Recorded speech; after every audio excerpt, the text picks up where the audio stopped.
네, 오늘은 창세기 101강 디나의 사건에 대해서 오늘 공부하도록 하겠습니다. 디나의 사건, 창세기 34장 1절에서 31절, 오늘 창세기 34장을 통째로 오늘 진도를 나가도록 하겠습니다. 이제 하란을 떠난 그 야곱은 당초에 그가 하나님께 서원했던 베델로 가지 않고 세켐에 머물게 됩니다. 세켐에. 근데 세켐이라는 것은 샬렘이라는 도시, 지금의 예루살렘이죠. 그런데 그가 머물러야 했던 것은 세켐이 아니었습니다. 그렇기 때문에 그는 큰 위기를 겪게 되는 거죠. 바로 그의 딸 디나가 히위 족속 그 통치자인 세켐에 의해서 강간을 당합니다. 자, 디나의 이 사건으로 인해서 주님은 우리에게 말씀해 주십니다. 믿음이란 어떠한 나태함도 보이면 안 된다는 것을 우리에게 말씀합니다. 믿음은 계속적으로 정진해야 된다는 것입니다. 야곱은 애초부터 하란에서 떠나서 베델로 돌아와서 하나님의 구속 언약을 그렇게 성취해야 할 인물이었습니다. 그럼에도 불구하고 그는 세켐에 정착하고 말았습니다. 그랬을 때 그 이방 민족에게 그 딸을 욕보이는 그 사건을 겪게 되는 것입니다. 우리는 오늘 이 사건을 통하여서 우리의 믿음을 계속적으로 증진하기를 원하시는 그 하나님을 만나볼 수 있을 것입니다. 오늘 말씀을 보겠습니다. 창세기 34장 1절과 2절 말씀입니다. 이후에 레아가 야곱에게 낳아준 레아의 딸 디나가 그 지역의 딸들을 보려고 나갔더라. 그런데 그 지방의 통치자이자 휘족 하몰의 아들 세켐의 그녀를 보자 그가 그녀를 데려가서 그녀와 동침하며 그녀를 더럽혔더라 라고 했습니다. 디나는 유일하게 야곱의 딸들 중에서 이름이 나오고 있습니다. 디나가 그 지역의 딸들을 보려고 외출했습니다. 근데 사고를 당하죠. 바로 그 히위 족속 통치자인 세켐에 의해서 바로 동침을 하게 된 것이었습니다. 여러분, 여기서 동침하다, 이 말은 한마디로 말한다면 성관계를 갖는다는 것입니다. 성경에서는 여러 번 이 동침하다가 나옵니다. 다윗의 아들 암논이 다말에게 나의 누이야 나와서 동침하자라고 합니다. 이것은 함께 성관계를 맺자라는 것입니다. 이집트에서 요셉에게 그 보티발의 아내는 나와 동침하자라면서 꾀었습니다. 여러분, 이 우리 킹제임스 성경은 다른 역번보다는 달리 그 성경에 음란한 표현을 쓰지 않습니다. 이때 디나의 나이가 보통 13살에서 15살 정도였습니다. 한마디로 말한다면 미성년자를 성폭행한 것입니다. 세켐은 그 족속의 통치자였습니다. 그러나 디나를 보고 한눈에 반했고 그리고 청혼이나 가족의 동의도 없이 곧바로 사고를 쳤던 것입니다. 그러면 이 세켐이 누굽니까? 함 족속입니다. 흑인. 디나는요, 셈 족속입니다. 황인입니다. 이 함 족속이 셈 족속의 이 여인을 좋아하는 그런 태도는 여러 번 있었습니다. 사라도 그랬습니다. 리브카도 그랬습니다. 다 파라오나 그리고 가나안 땅의 왕들로부터 그녀가 동침할 뻔했죠. 여러분, 세켐은요 디나를 좋아했습니다. 사랑했습니다. 반했습니다. 그래서 그녀를 취했다고 했습니다. 그런데 성경은 뭐라고 합니까? 그녀를 더럽혔다고 합니다. 더럽혔다. 사람들의 관점과 성경의 관점은 있도록 다릅니다. 세상의 판단과 하나님의 판단은 이렇게 다르다는 겁니다. 그녀를 더럽혔더라. 성경은 우리에게 말합니다. 너의 자신을 더럽히지 말라. 너의 자신을 더럽히지 말라. 결혼 전이나 결혼 후에도 음행은 자신을 더럽히는 겁니다. 음행하지 마십시오. 레위기 18장 20절입니다. 이뿐만 아니라 너는 너 이웃의 아내와 육신적으로 동침하여 그녀와 더불어 너의 자신을 더럽히지 말지니라.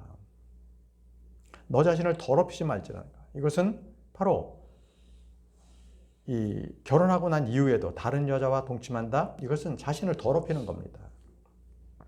히브리서 13장 4절에 혼인은 모든 것 가운데 존귀한 것이니 침상은 더럽히지 않아야 하느니라. 혼인하고 난 뒤에 다른 여자와 잠자리 하지 말라는 겁니다. 그것은 자기를 더럽히는 겁니다. 세켐이 디나를 데려다가 동침했다는 것은 하나님의 판결은 정확하십니다. 더럽혔더라. 더럽힌 것입니다. 다음 말씀입니다. 창세기 34장 3절에서 4절. 그리하여 그의 혼이 야곱의 딸 디나에게 밀착하였으며 그가 그 젊은 여인을 사랑하였으니 그 젊은 여인에게 친절하게 이야기하였더라. 그런즉 세겜이 자기 아버지 하몰에게 일러 말하기를 제게 이 젊은 여인을 아내로 얻어 주소서 하였더라. 세겜은 디나를 사랑했습니다. 이 암논은요, 도리어 자기 누이를 취하고 난 뒤에 도리어 그 자기 누이를 미워했죠. 그러나 세겜은 그렇지 않았습니다. 아주 친절하게 말했다고 말합니다. 그래서 자기 아버지 하몰에게 말해서 이 처녀를, 디나를 자기 아내로 얻어달라고 그렇게 요청을 했습니다. 세겜은 사랑이 있고 돈이 있고 권력이 있었습니다. 이만하면 신랑감으로 손색이 없겠죠. 누구든지 그 정도에 되는 사람이라면 사위로 받아들일 것입니다. 자, 이에 대한 야곱의 선택은 어땠는지 한번 보십시오. 야곱은 어땠는가? 5절입니다. 이윽고 야곱이 그가 자기 딸 디나를 더럽혔다는 것을 들었더라. 그때 그의 아들들이 들에서 그의 가축들과 함께 있었더라. 그런즉 야곱은 그들이 올 때까지 자신의 침묵을 지켰더라. 자신의 침묵을 지켰습니다. 야곱이. 어떠한 결정도 내리지 않았습니다. 그들의 제안이 들어왔을 때 보복하거나 거절하거나 어떤 합당한 보상을 요구하지도 않았습니다. 침묵했습니다. 하나님의 통치자라 불리는 야곱은 이 순간 매우 신중했습니다. 어떤 면에서 보게 되면 우유부단하게 보이기도 합니다. 이제 야곱은 이 디나의 소식을 들었을 때 자기 아들들이 돌아오기만을 기다렸습니다. 여기서 야곱은 과거에는 이런 모습이 아니었습니다. 그는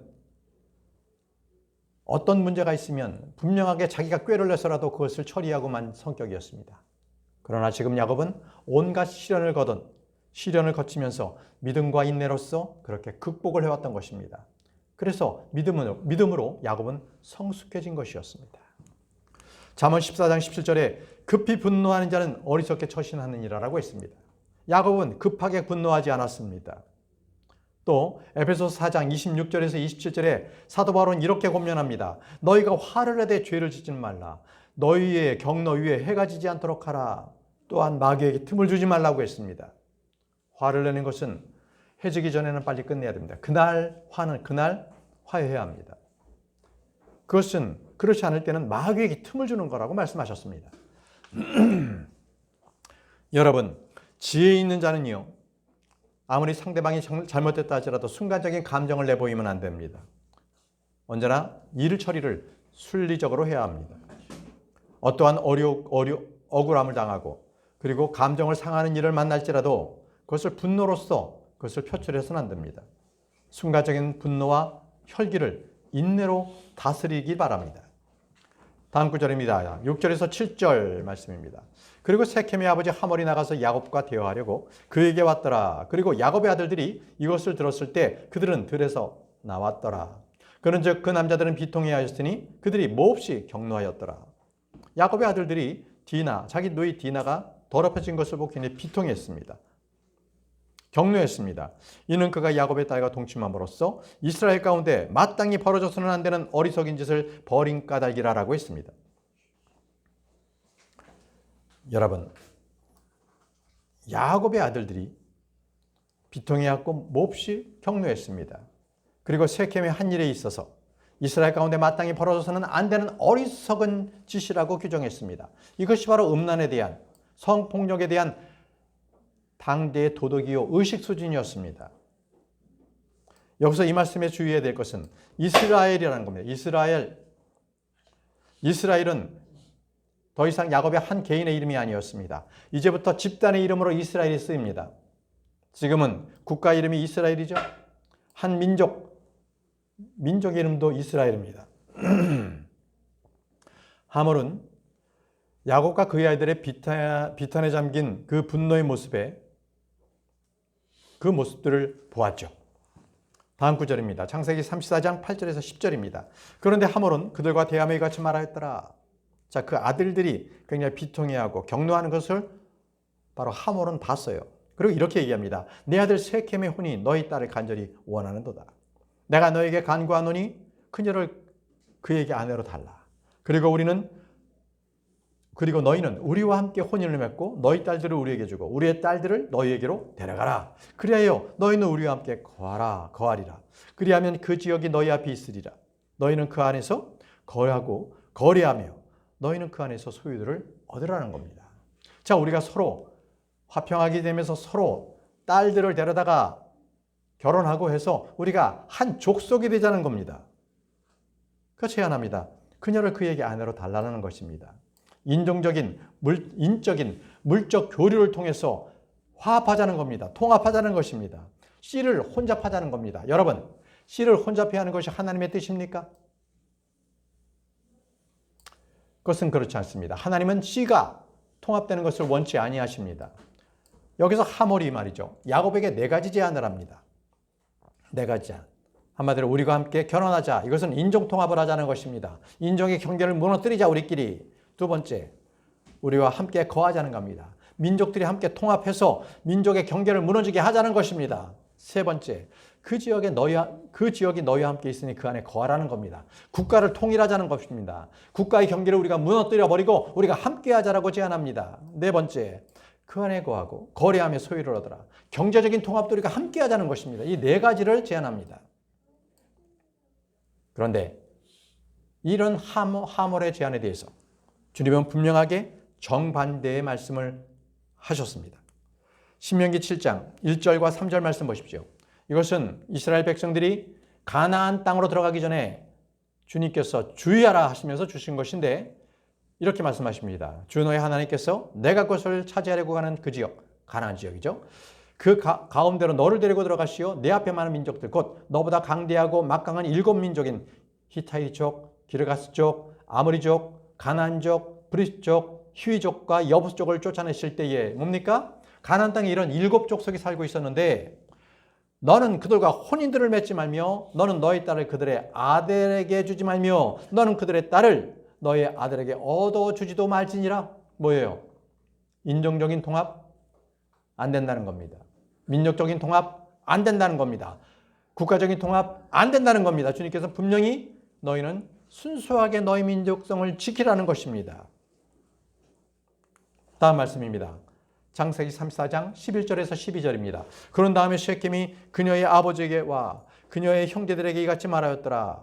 너희 눈에 내가 은혜를 발견하도록 허락하라. 그리하면 너희가 나에게 말하는 것을 내가 주겠노라. 아무리 막대한 지창금과 선물을 나에게 구한다 하더라도 너희가 나에게 말한 대로 내가 주겠노라. 다만 이 젊은 여인을 나에게 아내로 달라. 그냥 아내로 달라는 거예요. 그러면 어떠한 지창금과 선물을 요구하더라도 다 지급하겠다고 말합니다.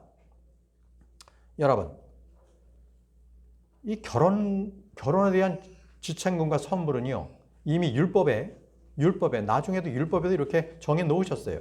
신명기 22장 28절에서 29절에 만일 어떤 남자가 전하지 않은 처녀인 젊은 여인을 발견하여 그녀를 붙잡고 그녀와 동침하였는데 그들이 발견되었다면 어떻게 하라고요? 그때 그녀와 동침한 그 남자는 그 젊은 여인의 아버지에게 은 50세켈을 주라는 거예요. 은 50세켈. 자, 은 50세켈을 지참물로 주고 선물로 주라는 거예요. 한 여인 처녀를 그가 범했을 때 그 아버지에게 주라는 거예요. 그러니까 결혼 지참금을 주라는 건데 이게 어느 정도냐? 은 1세켈은요. 지금으로 따진다면 노동자의 3일에서 4일치의 품값입니다. 그런데 이게 50세켈이니까 어느 정도 되겠습니까?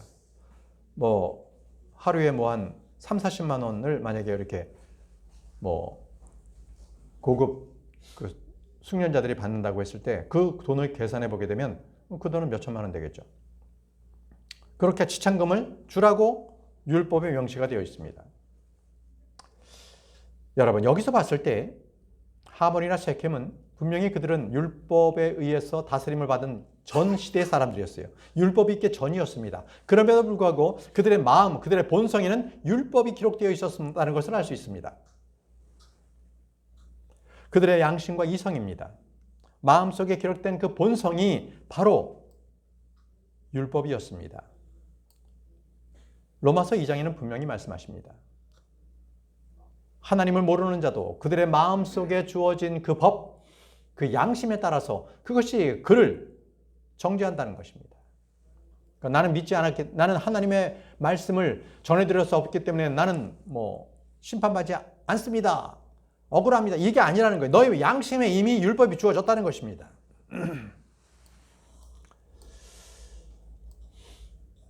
근데 말이죠. 여기서 셰켐이 좀 뻔뻔해요. 자기가 한 가정의 처녀를 그러니까 강간했잖아요. 근데 거기에 대한 그 가족에게 사과도 용서를 구하지도 않아요. 그냥 뻔뻔하게 사과 한마디 안 하고 그냥 돈으로 주겠다는 거예요. 물질 만능주의입니다. 이것을 요즘 시대에 말할 때는 유전무죄, 무전유죄입니다. 물질 만능주의에 대한 세태를 잘 보여주고 있는 겁니다. 과연 세상만 그렇습니까? 교회도 그렇습니다. 큰 건물과 화려한 장식을 해놓고 교회의 권위를 세우려고 하지만 그 안에서 다른 성도들의 환심을 사려고 돈을 뿌리고 직분을 사기 위해서 돈을 뿌립니다. 오늘날 말이죠. 많은 교회는요. 주님께서 말씀하시는 이 마이트를 바친 그 과부보다 많은 소유 중에 조금 바친 그 부자를 더 우대합니다. 이게 지금 요즘 세대의 교회입니다. 여러분, 주님께서는 이러한 현실을 보고 어떻게 말씀하실 것 같습니까? 기뻐하시겠습니까? 사도행전을 보게 되면 시몬이라고 하는 마법사가 말이죠. 사도들이 기도하니까 믿는 자들 안에서 성령을 받는 거예요. 그러니까 그가 돈으로 성령을 받으려고 그가 제안을 합니다. 보시죠. 사도행전 8장 18절에서 20절입니다. 그래서 사도들이 두 손으로 암수함을 통하여 성령님이 주어진 것을 시몬이 보자 그가 그들에게 돈을 내밀며 말하기를 제가 두 손으로 안수하는 자는 누구든지 그가 성령님을 받을 수 있도록 이 권능을 제게 주소서. 성령님이 내려오는 것을 그가 보니까 나도 저렇게 했으면 좋겠다 해서 믿음으로 하는 것이 아니라 돈을 줄 테니까 그 능력을 나에게 팔라라는 거예요. 이게 교회 안에 있었던 얘기입니다. 교회 안에. 시몬이라는 이 마법사는 돈을 주고 성령님을 사려고 했던 것입니다. 자, 본문으로 또 돌아가겠습니다. 창세기 34장 13절입니다. 그런데 야곱의 아들들이 세켐과 그의 아버지 하몰에게 가득한 속임수로 대답하며 말하였으니 세켐이 자신들의 누이 디나를 더럽힌 까닭이라. 자, 야곱의 아들들이 세켐과 그의 아들 그의 아버지 하몰에게 거짓말을 합니다.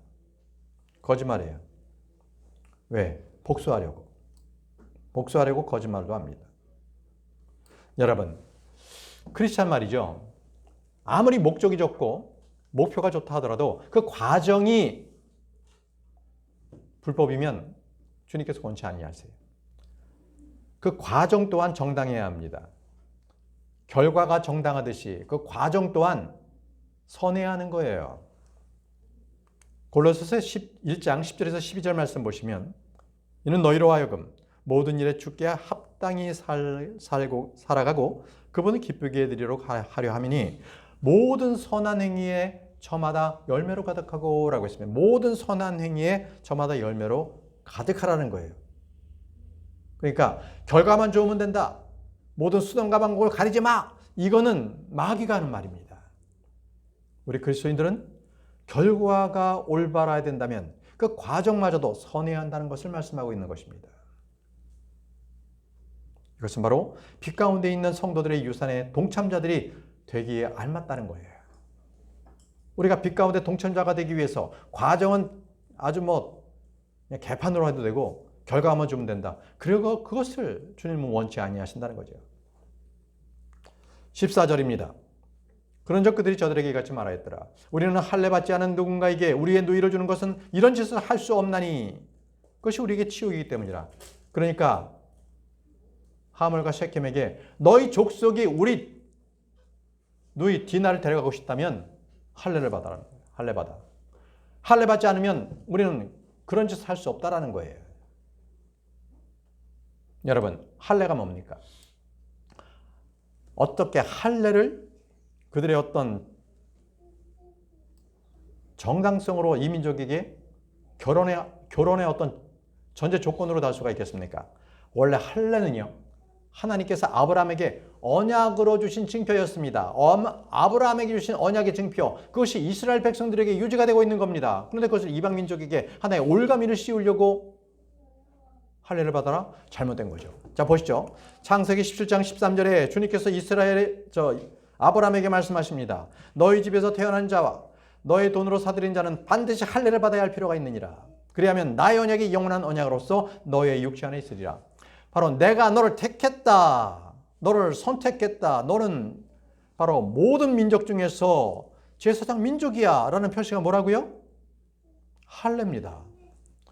이스라엘 백성들은 다 할례를 받도록 되어 있어요. 그런데 그것을 이방 민족에게 하나의 미끼로서 그들에게 할례를 받도록 했다라는 것이죠.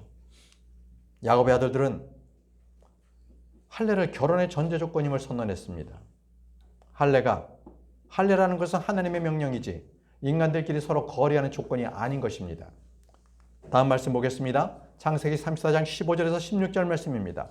다만 이것으로 우리가 너희에게 동조하겠노라. 만일 너희가 우리와 같이 되려고 하여 너희 가운데 있는 모든 남성마다 할례를 받는다면 그때 우리가 우리 딸들을 너희에게 주겠으며 우리가 너희 딸들을 우리에게로 데려오겠으니 우리는 너희와 함께 거할 것이요 우리가 하나의 백성이 될 것이라. 자, 하몰이 말한 대로 할례만 받는다면 다 해줄게. 경제적으로 하나 되고 서로 결혼도 해서 민족 통합하자 이겁니다. 하나의 백성이 되게 하자입니다. 이건 야곱의 아들들의 새빨간 거짓말이었습니다. 새빨간 거짓말. 그 목적이 뭐였어요? 할례를 받기 위해서 그들을 다 죽여버리겠다는 것이죠.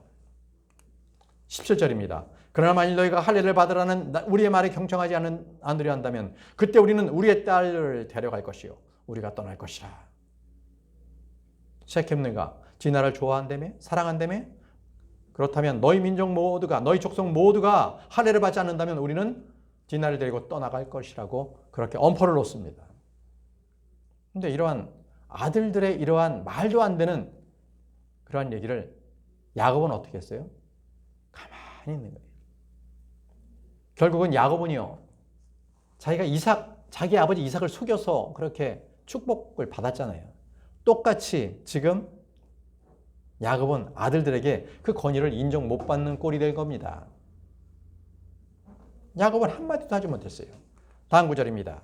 18절에서 19절 말씀 보십시오. 18절에서 19절. 그러자 그들의 말들이 하몰과 하몰의 아들 세겜을 기쁘게 하였더라. 그리하여 그 청년이 그 일을 실행하는 것을 뒤로 미루지 않았으니 그가 야곱의 딸을 크게 즐거워하였고 그가 자기 아버지의 집 전체보다 더 존귀한 자였기 때문이라. 세겜은요, 히위 족속 중에서 통치자였고 정말 누구보다도 이 디나를 사랑한 자였어요. 그렇기 때문에 그 족속으로부터 족속의 존귀한 자로 여겨졌기 때문에 셰켐이 하고자 했던 것을 그 족속들은 모두가 따랐던 것이죠. 그런데 여러분 여기서 셰켐이 좀 더 생각을 해봤었어야 돼요. 할례를 받게 되면 그 순간 그것은 모든 히위 족속들이 알아누워야 합니다. 며칠 동안 움직이지 못합니다. 아파서. 고통 가운데 있기 때문이죠. 만약에 그가 이런 것들을 좀 더 신중하게 생각했다면 자기 셰켐 족속들을 멸망으로 끌어다니지 않았을 거예요. 그런데 셰켐은 이것을 끝내 생각지 못했어요. 왜 그랬을까요? 그가 육신의 정욕으로 인해 가지고 유혹을 받은 거예요. 디나만 데려오면 된다. 육신적인 어떤 그러한 유혹 때문에 결국 어떤 것도 판별할 수 없는 그런 지경에 이른 겁니다. 셰켐이. 야고보서 1장 14절에 그러나 그가 자기 자신의 정욕에 끌려 유혹을 받을 때 모든 사람이 저마다 시험을 받을 거라고 얘기했습니다. 이렇게 말씀하셨잖아요. 자기 자신의 정욕에 끌려 유혹을 받게 된다는 거예요. 셰켐이 이랬습니다. 디나만 데려오면 모든 게 끝이라는 거죠. 그래서 자기 민족들이, 자기 족속들이 다 할례를 받아서 며칠 동안 끙끙 앓고 움직이지 못하는 그런 상황이 됐다 할지라도 그 위험을 전혀 예측하지 못하게 된 것입니다. 자, 창세기 34장 20절에서 21절 말씀 보십시오. 그런즉 하몰과 그의 아들 세겜이 그들의 도시 성문으로 와서 자신들의 도시에 속한 남자들과 대하며 이같이 말하였더라. 이 사람들은 우리와 평화롭게 지낼 수 있도다. 그러므로 그들로 하여금 이 지역 가운데 거하게 하고 이 안에서 거래하게 하자. 보라, 이 지역은 그들에게 충분히 넓으니라. 우리가 그들의 딸들을 우리의 아내로 데려오고 우리도 우리의 딸들을 그들에게 주자라고 하면서 세겜과 그의 아버지 하몰은 히위 족속들에게 막 설명하는 거예요. 협상 내용을 설명하는데 이 협상 내용은 4가지입니다. 이 당시에는 유대 민족에 대한 그러한 중동 지방에서 이 반이스라엘 정책은 없었던 것 같아요. 우호적이었습니다. 첫 번째, 어떤 협상 내용이 있느냐? 이 사람들과 우리가 화평하게 평화롭게 지낼 수 있다는 것입니다.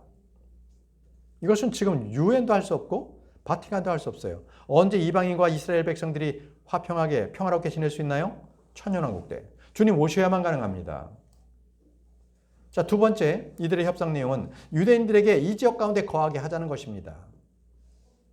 한마디로 우리 지역에서 자유롭게 경제활동을 할 수 있도록 만들어 주자는 겁니다.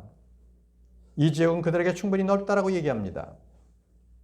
여러분, 이러한 제안을 한 것은 지금 중동 지방이 얼마나 지금 계속적으로 전쟁을 하고 영토 분쟁을 하고 있습니까? 그죠? 이것은 아마 희위 족속이 서로 함께 이 지역 가운데 거하자는 것은 처음이자 마지막인 제안이었습니다. 세 번째입니다. 우리가 그들의 딸들을 우리에게 아내들로 데려오고 우리도 우리의 딸들을 그들에게 주자. 한마디로 민족 통합, 인종을 통합하고 민족을 통합하자는 그런 제안을 한 겁니다. 22절에도 하나가 더 있습니다. 22절, 창세기 34장 22절. 다만 그들이 할례를 받는 것처럼 우리 가운데 있는 모든 남성마다 할례를 받아야만 이 점에 있어서 그 사람들이 우리와 함께 거하기 위하여 곧 하나의 백성이 되기 위하여 우리에게 동조할 것이라. 한 가지 조건이 더 있습니다. 할례를 받아야 되는 거예요, 남자가. 왜? 하나의 백성이 되기 위해서. 다시 말하면 이 종교의 통합을 통해서 모든 것에 하나의 기초를 놓자는 거예요. 통합의 기초를 놓자. 세켐이 말이죠. 그 당시에 유능한 통치자였기에 연설도 아주 호소력 있게 명연설을 했습니다. 세켐은 희위족속과 히브리 민족이 함께 연합하고 통일해서 정말 엄청난 번영과 이익을 함께 가져가자고 약속을 하는 것입니다. 자, 23절입니다. 창세기 34장 23절. 그들의 가축들과 그들의 재물과 그들의 소유한 모든 짐승마다 우리 것이 되지 아니하겠느냐. 단지 우리가 그들에게 동조하기만 하면 그들이 우리와 함께 거할 것이라. 자, 우리에게 이 넓은 땅이 있으니 이 이스라엘 백성들에게 이것을 내어줬을 때 결국 그들이 가지고 있는 모든 경제적인 것은 다 우리께 된다는 거예요. 다 우리께 된다는 거예요. 이게 바로 지금에 있는 세상도 똑같아요. 어떻게 하게든 유대인들에 대한 그 재산을 탈취할까? 이게 각 반유대인 정서에 있는 민족들의 동일한 특성입니다. 자, 세켐은 이 히브리 민족과 통합을 통해서 자신들에게 얼마나 큰 이익이 있는지를 계속적으로 그들의 백성에게 할례를 받으라고 설득하고 있는 것입니다. 24절 보십시오. 24절. 그러자 그의 도시의 성문 밖에 나가던 모든 자들이 하물과 그의 아들 세켐에게 경청하였더라. 그리하여 모든 남성마다 할례를 받았으니 그 도시의 성문 밖으로 나가던 모든 자들이라. 아니, 성문에서 걸어 다닐 수 있는 남성은 모두가 다 할례를 받은 거예요. 희위적성 모든 남성들이 다 할례를 받은 겁니다. 그들에게는 이 할례만 받으면 저 이스라엘, 저 민족들에 있는 저 재물은 다 우리께 된 것이다. 그거에 대해서 눈이 다 돌아간 거예요. 그 재물의 눈이 반해서 그냥 내가 지금 할례를 받고 나중에 저걸 다 취할 수 있다. 이런 꿈과 희망이 젖어 있었던 것이죠. 25절입니다. 그리고 셋째 날에 그들이 이스라엘일 때 이러한 일이 있었으니 야곱의 아들들 중 두 명인 디나의 오라비들 시므온과 레위, 기억하십시오. 시므온과 레위 각자가 자기 칼 가지고 그 도시에 담대하게 가서 모든 남성들을 살해하였더라. 할례를 받았잖아요. 할례를 행했잖아요. 외과 수술입니다. 간단한 거 아닙니다. 그 쓰라림이 계속 몇 주 동안 가요. 그런데 3일째 될 때 시몬과 레위가 칼을 가지고서 이제 전격적으로 희위족속의 그 성문 안으로 들어가서 그들을 다, 남자들은 다 살해하고 맙니다. 완전히 싹쓸이해서 살해하고 맙니다. 그리고 디나를 데려옵니다. 이러한 잔인한 피해 복수국 누구였어요? 시므온과 레위. 그들은 시몬과 레위는요, 이 일로 인해서 나중에 야곱이 축복을 할 때 그들에겐 민족 가운데 흩어지리라는 저주를 받습니다. 저주를 받아요. 시몬과 레위 보십시오. 창세기 49장 5절에서 7절은 야곱이 자기 아들들에게 마지막으로 축복하며 이제 이 생을 마무리할 때인데 이렇게 말합니다. 시몬과 레위는 형제들이로다. 잔인함의 도구들이 그들의 거처에 있도다. 뭐예요? 히위 족속을 칼로 다 죽였다는 거예요. 이는 그들이 자신의 분노 가운데 사람을 살해하였고 자신들의 아직 가운데 벽을 파 내려갔기 때문이라. 그들의 분노가 저주받기를 바라노니 그것이 맹렬했기 때문이라. 그리고 그들의 경노가 저주받기를 바라노니 그것이 잔인하였기 때문이라. 야곱은요 그때를 회상하면서 시몬과 레위에 대해서 저주를 합니다. 나는 야곱 가운데 그들을 나눌 것이요 이스라엘 가운데 그들을 흩으리라. 이것은 하나님의 뜻입니다. 야곱은요 하나님의 말씀은 그냥 예언한 것뿐이에요. 시몬과 레위 지파들은요 그래서 이스라엘 백성들 가운데서 뿔뿔이 헤어져서 살죠. 그렇게 된 겁니다. 다음 구절입니다. 26절에서 27절 말씀입니다. 그런 다음에 그들이 하몰과 그의 아들 셰켐을 그 칼날로 살해하였고 하몰과 그리고 통치자가 세켐도 죽입니다. 세켐의 집에서 디나를 데리고 나왔더라. 야곱의 아들들이 살해당한 자들에게로 가서 그 도시를 약탈하였으니 저들이 자신의 누이를 더럽게 하더라. 피에 대한 보복이었습니다. 피에 대한 보복. 잔혹한 이 피에 대한 보복은 하나님의 뜻이었을까요? 그렇지 않습니다. 하나님은 결코 너희들의 스스로 복수하라고 말씀하지 아니하십니다. 성경은 분명히 복수는 하나님께 속한 일이라고 말씀하셨어요. 신명기 32장 35절입니다. 신명기 32장 35절 말씀입니다. 복수와 되갚음은 나에게 속하노라. 그들의 발은 합당한 때에 미끄러지리라. 이는 그들의 재난의 날이 가깝고 그들을 위해 임할 것들이 서두르기 때문이라. 복수와 되갚음은 누구에게 속한다고요? 하나님께 속합니다. 그렇기 때문에 시몬과 레위는 자기들의 분노를 참지 못하고 그들 스스로가 칼을 들고 살인했습니다. 한 족속을 모두 다 살해했던 것이죠. 다음 말씀입니다. 창세기 34장 28절에서 29절. 그들이 그들의 양들과 그들의 소들과 그들의 나귀들과 그 도시 안에 있던 것들과 들에 있던 것들을 빼앗았고 그들의 모든 재산과 그들의 모든 어린 것들과 그들의 아내들을 그들의 포로로 데려갔으며 그 집안에 있는 것까지도 모두 약탈하였더라. 완전히 다 싹쓸이 약탈한 겁니다. 남자는 다 죽이고 그들의 아내 그리고 아이들까지 그리고 가축들까지 성 내에 있는 성 밖에 있는 모든 그 가축들을 다 약탈해버렸습니다.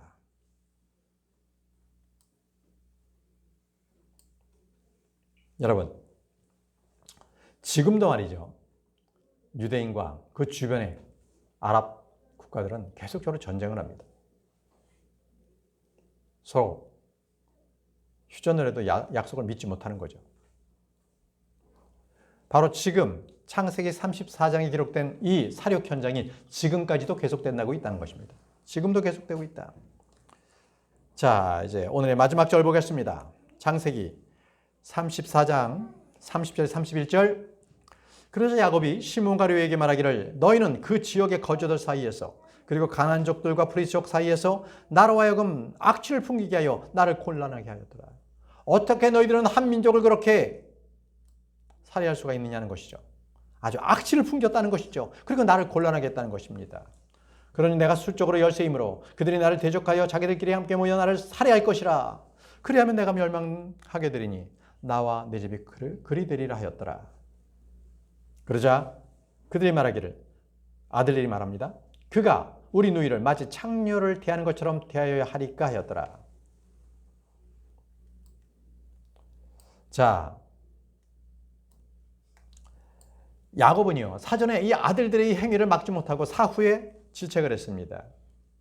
너희가 악취를 풍기게 하여라는 것은 바로 세상의 빛과 소금이 되어야 될 이스라엘이 지금은 세상에 악취를 풍기고 있다라고 그렇게 얘기하는 것입니다. 야곱은 또 걱정이 됐습니다. 이 사건으로 말미암아서 이스라엘 족속들이 연합해가지고 자기를 공격해 온다면 나와 내 집은 멸망하게 될 것이라는 그러한 두려움에 휩싸이게 되었습니다. 지금 이 순간에도 앞으로도 이스라엘은 그 주변 국가의 그러한 침략으로부터 늘 불안해할 것입니다. 그러자 야곱의 아들들이 말합니다. 31절에 그가 우리 누이를 마치 창녀를 대하는 것처럼 대해야 하리까? 이렇게 대들었습니다. 야곱의 아들들은 아버지의 질책에 수긍하지 않았어요. 도리어 아버지 야곱의 그 육신적인 성품처럼 그대로 아버지에게 대들었습니다. 여기에 따라서 야곱은 또 아무 말도 하지 못하고 그냥 꿀먹은 벙어리가 되는 것이죠. 지금 이 사건은